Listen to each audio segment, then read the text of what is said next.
In a moment, you will hear from the leading experts in supply chain.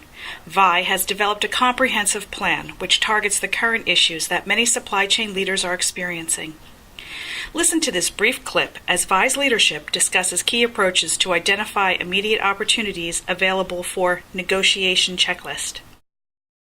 If you're ever in the Wall area, that's where our corporate office is, and we'd be more than happy for you to stop by and sort of give you some additional hints or programs.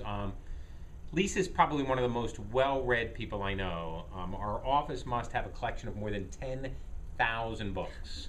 And I am not making it up, Denise, right?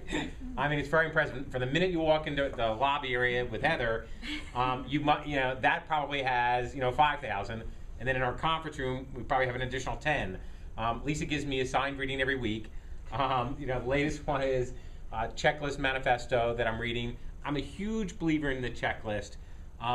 So as we go through negotiation, sort of these skills here, the question is, if this is, there's some that we'll comment on, but given that we only have about 40 minutes towards lunch, I want to make sure that we cover some other areas. So the checklist, this first page, these are really just meant for you to say when you go back, are these things I'm doing?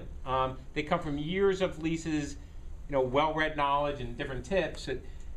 I find amazing some of these things. I think to myself, am I doing them? I'm really not. I forgot that step this week. So I use the checklist myself. It's outstanding. So. And I think you'll find, and I encourage you very much while you got books, to read his book is really, really good, and it's an easy read, but he really talks a lot about, I'm going to jump because we do have more slides to get to, but the emotions behind negotiation.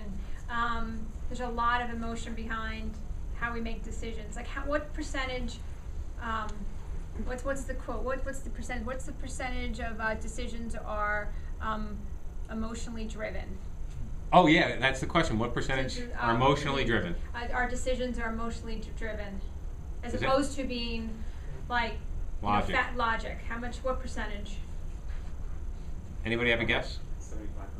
That's actually a great guess. It's 100%. 100%. It's amazing. So what we do is, when we make a decision, and it will be emotionally driven, whether we realize it or not. We go back in our head and we say, okay, let me have all the facts to prove and my emotion behind. So we go back and look for the facts. So it's important to be as best as you can the emotion out of negotiation and really have a process. Read the book. He really talks a lot about that whole process of really the neediness behind being in a negotiation and talking, and how you respond via email, how you respond via phone calls. Less is certainly always more.